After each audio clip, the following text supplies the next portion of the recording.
551 ईस्वी से लेकर 1191 ईस्वी तक के राजस्थान के इतिहास में उतरेंगे।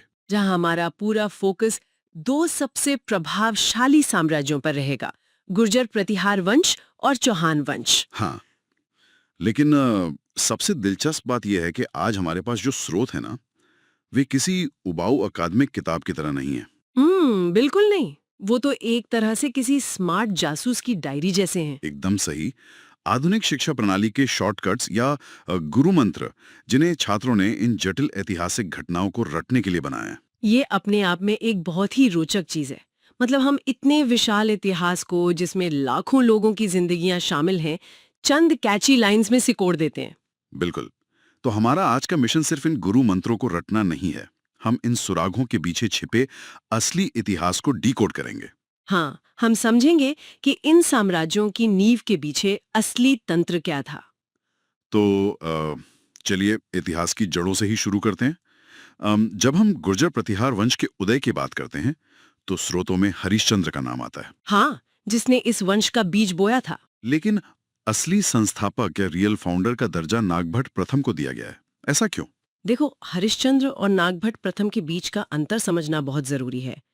बीज बोना और एक राजनीतिक सत्ता को मजबूत किले में तब्दील करना, ये दो अलग बातें हैं। अच्छा। नागभट्ट प्रथम का दौर वो समय था जब पश्चिमी मोर्चे पर एक बहुत बड़ा भू राजनीतिक भूचाल आ रहा था। और ये भूचाल था अरब हमलावरों का, है ना, जिन्हें उस समय म्लेच्छ कहा जाता था। बिल्कुल। स्रोत बताते हैं कि नागभट्ट ने भीनमाल और उज्जैन के आसपास अपनी सत्ता मजबूत की और अरबों को खदेड़ दिया। इसे याद रखने के लिए जो गुरु मंत्र है वो है नगाने अरबी सांपों को डसा। हाँ, ये सुनने में बहुत ही हल्का और मजेदार लगता है। हाँ, मतलब एक तुकबंदी जैसी। हाँ। लेकिन अगर हम इसके पीछे की असलियत देखें तो ये एक वैश्विक स्तर के टकराव की बात कर रहा है।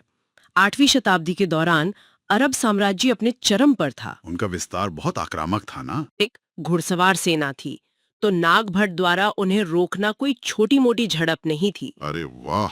नागभट्ट ने असल में राजस्थान और गुजरात के रेगिस्तानी इलाकों की भौगोलिक स्थिति का फायदा उठाया। एक ऐसा रक्षा तंत्र तैयार किया जिसने इस अजय अरब सेना को पूरी तरह रोक दिया। मतलब उन्होंने पूरे उत्तर भारत का सांस्कृतिक ढांचा बचा लिया। बिल्कुल, अगली कई सदियों के लिए। तो एक बार जब बाहरी खतरा कम हुआ तो साम्राज्य के विस्तार की भूख भी बड़ी होगी। और यहीं से गुर्जर प्रतिहार वंश का एक और बड़ा राजा आता है, वत्सराज। हाँ, वत्सराज। हमारे स्रोत बताते हैं कि उसने त्रिकोणीय महायुद्ध या ट्रिपार्टाइट स्ट्रगल की शुरुआत की। कन्नौज पर कब्जे के लिए गुर्जर प्रतिहार, पाल और राष्ट्रकूट लड़ पड़े। गुरुमंत्र है, वत्स 3 तरफ से लड़ा। और ये संघर्ष भारतीय मध्यकालीन इतिहास के सबसे लंबे युद्धों में से एक था। मतलब करीब 200 सालों तक चलता रहा। यह मुझे एक बात समझ नहीं आती। वत्सराज का अपना एक सुरक्षित इलाका था, तो फिर अपनी सीमाओं के अंदर रहकर अर्थव्यवस्था मजबूत करने के बजाय वो इतनी दूर कन्नौज के लिए इतना बड़ा सैन्य जोखिम क्यों ले रहा था? ये सवाल बहुत लाजमी है। मतलब 3 महाशक्तियां सिर्फ एक शहर के लिए पीढ़ियां खपा रही थीं। क्या ये केवल एक राजनीतिक अहंकार का मामला था? अहंकार इसका एक बहुत ही छोटा हिस्सा हो सकता है। असल वजह पूरी तरह से जियोपॉलिटिक्स और अर्थशास्त्र थी। वो कैसे? देखो, कन्नौज कोई साधारण शहर नहीं था। सम्राट हर्षवर्धन के समय से ही वो उत्तर भारत की सत्ता का असली केंद्र बन चुका था। इसकी लोकेशन देखिए, गंगा और यमुना के उपजाऊ दोआब के बिल्कुल बीच में। और उस समय नदियां ही सबसे बड़े व्यापारिक राजमार्ग हुआ करती थी। एकदम सही।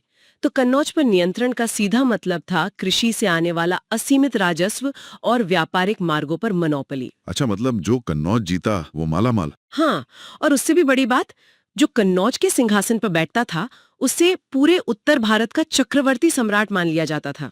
यानी ये शहर वैधता का सबसे बड़ा प्रतीक था। समझ गया। मतलब कन्नौज उस समय का वॉशिंगटन डीसी या रोम था, एक चैंपियनशिप ट्रॉफी की तरह। और अंततः प्रतिहार इसमें हावी हुए। बिल्कुल, और उनका साम्राज्य अपने शिखर पर पहुंचा 9वीं सदी में मिहिर भोज का शासनकाल आया, जिसे स्वर्ण युग कहा जाता है। हमारे पास जो सुराख है वो बताता है कि उनके दरबार में सुलेमान नाम का एक अरब यात्री आया था। मिहिर भोज विष्णु के बड़े भक्त थे और उन्होंने आदि वरा की उपाधि ली थी। हाँ। गुरु मंत्र है, मिहिर की भोज में विष्णु और सुलेमान आए। अब यहाँ मुझे एक बहुत बड़ा विरोधाभास दिख रहा है। विरोधाभास कैसा? मतलब नागभट्ट के समय में अरबों को सांप और सबसे बड़ा दुश्मन माना गया, लेकिन मिहिर भोज के दौर में एक अरब यात्री उनके दरबार में मेहमान बनकर आता है। ये बदलाव कैसे? ये बदलाव किसी भी मैच्योर साम्राज्य की निशानी है। जब एक राज्य अपनी सैन्य शक्ति को लेकर सुरक्षित महसूस करता है तो वो युद्ध छोड़कर कूटनीति और व्यापार की तरफ मुड़ जाता है। मिहिर भोज जानते थे कि अरब केवल हमलावर नहीं थे, वे उस समय के सबसे बड़े व्यापारी भी थे।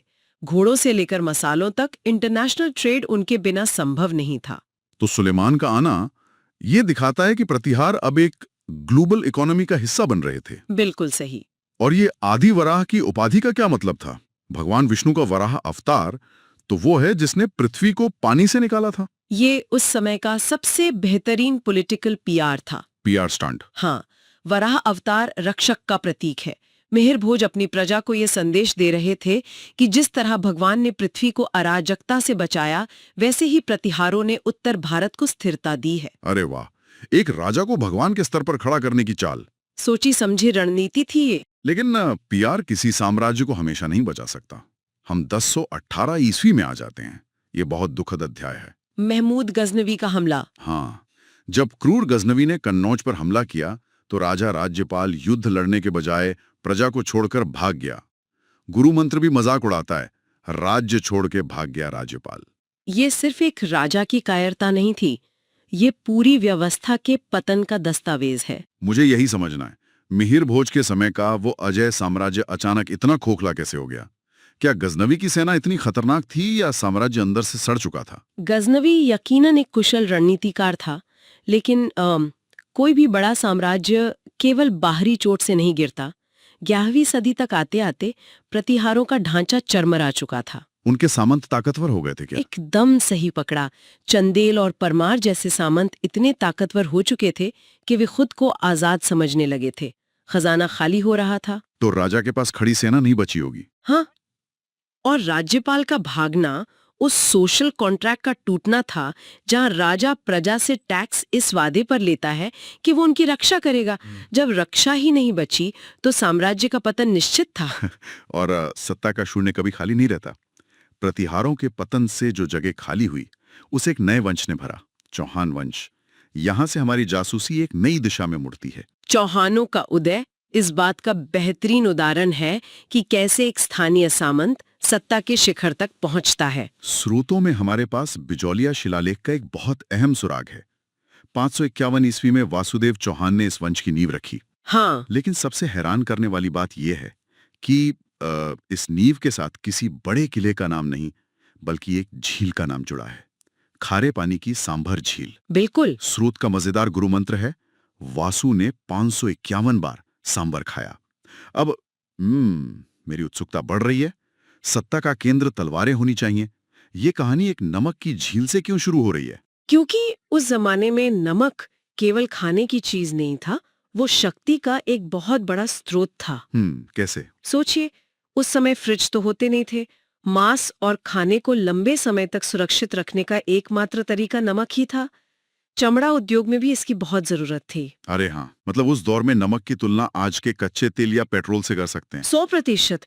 वासुदेव चौहान समझ गए थे कि जो सांबर झील के नमक उत्पादन को कंट्रोल करेगा, उसके पास असीमित धन आएगा। तो वो झील उनके लिए एक इकोनॉमिक इंजन बन गई। हाँ, इसी झील के राजस्व ने उनके शुरुआती किलों और सेना का खर्च उठाया। वे सिर्फ जमीन पर कब्जा नहीं कर रहे थे, पूरी सप्लाई चेन कंट्रोल कर रहे थे। ये नजरिया तो इतिहास को देखने का तरीका ही बदल देता है। लेकिन सत्ता सिर्फ पैसे से नहीं टिकती ना? नहीं, जनता की नजरों में वैधता भी चाहिए होती है। और यही हमारा अगला सुराग आता है, रानी रुद्राणी, जिन्हें आत्मप्रभा भी कहा जाता था। वे राजा चंद्रराज द्वितीय की पत्नी थी। वो शिव जी की बहुत बड़ी भक्त थी। स्रोत बताते हैं कि वे पुष्कर झील के किनारे रोजाना 1000 दिए जलाती थे। गुरु मंत्र है, चंद्र की रानी ने पुष्कर में 1000 दिए जलाए। सोचिए वो दृश्य मनोवैज्ञानिक रूप से कितना प्रभावशाली रहा होगा। मैं बस इसी बारे में सोच रहा था। मतलब आस्था अपनी जगह है, लेकिन एक रानी का हर दिन पुष्कर जैसे सार्वजनिक स्थान पर 1000 दिए जलाना, क्या इसके पीछे कोई पीआर रणनीति थी? बिल्कुल थी। क्योंकि 1000 दियों के लिए रोज तेल जुटाना कोई आम बात तो थी नहीं। ये पूरी तरह से सत्ता के प्रदर्शन का एक सूक्ष्म तरीका था।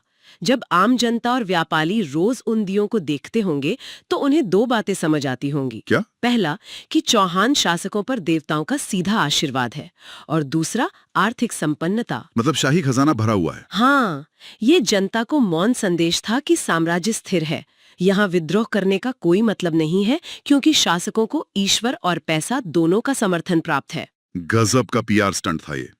आस्था और आप शास्त्र का ऐसा तालमेल। और जब खजाना भरा हो तो राजा शहर बसाते हैं।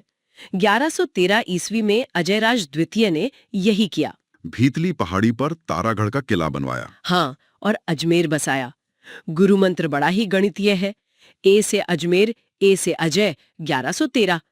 लेकिन मुझे एक बात बताइए, पहाड़ी किलों का रख रखाव बहुत मुश्किल होता है ना? बहुत मुश्किल। पानी पहुंचाना, रसद पहुंचाना, सब टफ होता है। तो फिर राजस्थान के राजाओं ने इतनी दुर्गम पहाड़ियों को क्यों चुना? क्योंकि एक पहाड़ी किला सिर्फ रहने की जगह नहीं होता, वो एक वॉच टावर होता है। भीतली पहाड़ी से अजयराज पूरे मैदानी इलाके और व्यापारिक मार्गों पर नजर रख सकते थे। अच्छा, मतलब जो व्यापारी गुजरात के बंदरगाहों से उत्तर भारत आते थे, वो यहीं से गुजरते थे। हाँ, तो इस किले से चौहान उन व्यापारियों को सुरक्षा भी देते थे और उनसे टैक्स भी वसूलते थे। और सबसे बड़ी बात, दुश्मन सेना के लिए खड़ी पहाड़ी पर हमला करना लगभग असंभव था। ये तो पूरी तरह से कंट्रोल का खेल था। खैर, अब एक ऐसे राजा की बात करते हैं जो मुझे बहुत दिलचस्प लगा। चौहानों का स्वर्णकाल, राजा विग्रहराज चतुर्थ, जिन्हें बीसलदेव भी कहा जाता है। हाँ, ये युद्ध के साथ साथ साहित्य भी रच रहे थे। हरिकेली नाम का एक शानदार संस्कृत नाटक लिखा, एक संस्कृत पाठशाला बनवाई। गुरु मंत्र है, बीसल ने हरि के साथ संस्कृत पढ़ी। विग्रहराज चतुर्थ भारतीय इतिहास में एक दार्शनिक राजा या फिलोसोफर किंग का सटीक उदाहरण है। मैं तो इनकी तुलना लियोनार्डो दा विंची जैसे रेनेसा मैन से करूंगा। एक हाथ में तलवार, दूसरे में कलम। लेकिन उस दौर में किसी राजा का खुद संस्कृत नाटक लिखना कितना आम था। विद्वानों को पैसा देना या संरक्षण देना आम था, लेकिन खुद लिखना बहुत दुर्लभ था। विग्रहराज समझ गए थे कि साम्राज्य को पीढ़ियों तक याद रखने के लिए केवल सेना काफी नहीं है। मतलब सांस्कृतिक वैधता चाहिए। बिल्कुल। संस्कृत उस समय बौद्धिक भाषा थी। खुद नाटक लिखकर उन्होंने साबित किया कि वे सिर्फ लड़ाके नहीं, बल्कि एक उच्च स्तरीय बौद्धिक सम्राट हैं। लेकिन इतिहास की क्रूरता देखिए, जिस संस्कृत पाठशाला को उन्होंने ज्ञान का केंद्र बनाया था, समय के साथ उसी इमारत को 2.5 दिन का झोपड़ा नामक मस्जिद में बदल दिया गया। ईंट और पत्थर वही रहते हैं, बस झंडे बदल जाते हैं। एकदम सही। और ये सब बदलता है युद्ध से। चौहानों का ये स्वर्ण युग अंततः उस मुहाने पर आकर खड़ा होता है जिसने सब कुछ बदल दिया। 1191 ईस्वी का तराइन का प्रथम युद्ध। बिल्कुल। पृथ्वीराज चौहान ने मोहम्मद गौरी को बुरी तरह हराया। गुरु मंत्र इसे बड़े ठेठ अंदाज में कहता है, गौरी को पिथौरा ने 1191 में पहले धोया फिर चूका। यहाँ चूका शब्द अगले साल होने वाले दूसरे युद्ध की तरफ इशारा है। हाँ, जो विनाशकारी रहा। लेकिन अभी 1191 की बात करें तो मुझे एक चीज ने बहुत हैरान किया। पृथ्वीराज चौहान के घोड़े का नाम नाट्यरंभा ये नाम अपने आप में बहुत कुछ कहता है है। ना। मतलब युद्ध का मैदान है, चारों तरफ खून खराबा है और खूंखार घोड़े का नाम नाट्यरंभा है, जिसका अर्थ है नृत्य की शुरुआत। इतना काव्यात्मक नाम कैसे हो सकता है? ये विरोधाभास ना राजपूत योद्धाओं के मनोविज्ञान को दिखाता है। उनके लिए युद्ध केवल जमीन हड़पना नहीं था, वो एक धर्म था, एक अनुष्ठान था। अच्छा, जैसे भगवान शिव का तांडव खौफनाक होकर भी एक नृत्य है, वैसे ही युद्ध के मैदान में एक क्षत्रिय का कौशल, तलवार का वार, ये सब एक कला मानी जाती थी। अरे वाह। नाट्य रंभा ये दर्शाता है कि पृथ्वीराज चौहान युद्ध को बर्बर कृत्य नहीं, बल्कि कर्तव्य का एक कलात्मक प्रदर्शन मानते थे। जीवन और मृत्यु के प्रति ये बहुत ही दार्शनिक नजरिया है। रोंगटे खड़े कर देने वाली बात है ये। इतिहास सच में कितना बहुआयामी है। चलिए अब इस जासूसी सफर के आखिरी सुराग की तरफ चलते हैं, जहां से हमने शुरुआत की थी, गुर्जर प्रतिहारों की तरफ लौटते हैं। बिल्कुल। बात हो रही है ग्वालियर प्रशस्ति की। प्रशस्ति का मतलब तो आप जानते ही होंगे, किसी की प्रशंसा में लिखा गया शिलालेख। हाँ, और ये कोई साधारण दस्तावेज नहीं है। इसमें दावा किया गया है कि गुर्जर प्रतिहार खुद को भगवान राम के भाई लक्ष्मण जी का वंशज मानते थे। और राजा नाग भट्ट को सीधे नारायण कहा गया है। हाँ। गुरु मंत्र है, ग्वालियर के लोग लक्ष्मण जी को मानते हैं। अब मेरा सवाल यह है कि उस दौर में जब आम जनता संस्कृत पढ़ना ही नहीं जानती होगी, तो एक पत्थर पर यह लिखवाने का क्या फायदा? ये बहुत ही शानदार पॉइंट है। मतलब ये प्रोपेगेंडा जमीन पर काम कैसे करता था? देखो, आम इंसान भले ही पत्थर ना पढ़ पाए, लेकिन ये शिलालेख एक घोषणा पत्र था दरबार के पुजारियों और चारण भाटों के लिए। जो गांव-गांव जाकर लोकगीत गाते थे। एकदम सही। जब वो गाते थे कि हमारे राजा भगवान राम के भाई लक्ष्मण के वंशज हैं, तो जनता सीधे कनेक्ट करती थी। इसे ही शायद डिवाइन राइट थ्योरी कहते हैं ना? बिल्कुल। लक्ष्मण जी की छवि एक निस्वार्थ रक्षक की रही है। प्रतिहारों ने संदेश दिया कि जैसे लक्ष्मण ने राक्षसों से रक्षा की, वैसे ही हम बाहरी म्लेच्छों से तुम्हारी रक्षा कर रहे हैं। कमाल है। जब सत्ता को ऐसे धर्म से जोड़ दिया जाए तो राजा के खिलाफ आवाज उठाना राजद्रोह नहीं, सीधे धर्म के खिलाफ विद्रोह बन जाता है। हाँ, ग्वालियर प्रशस्ति सत्ता को अजेय बनाने का 9वीं सदी का सबसे घातक मनोवैज्ञानिक हथियार था। दिमाग के तार खोल देने वाला विश्लेषण है ये। सत्ता, धर्म, अर्थशास्त्र, इन सब ने मिलकर इन विशाल साम्राज्यों का निर्माण किया था। और यही चीजें उन्हें गिराती भी हैं। बिल्कुल। आज हमने खारे पानी की झील से लेकर तराइन के खूनी युद्ध तक का सफर तय किया। नमक से सत्ता की शुरुआत देखी, पुष्कर के दियों से पीआर देखा और पत्थरों पर भगवान का वंशज होने का दावा देखा।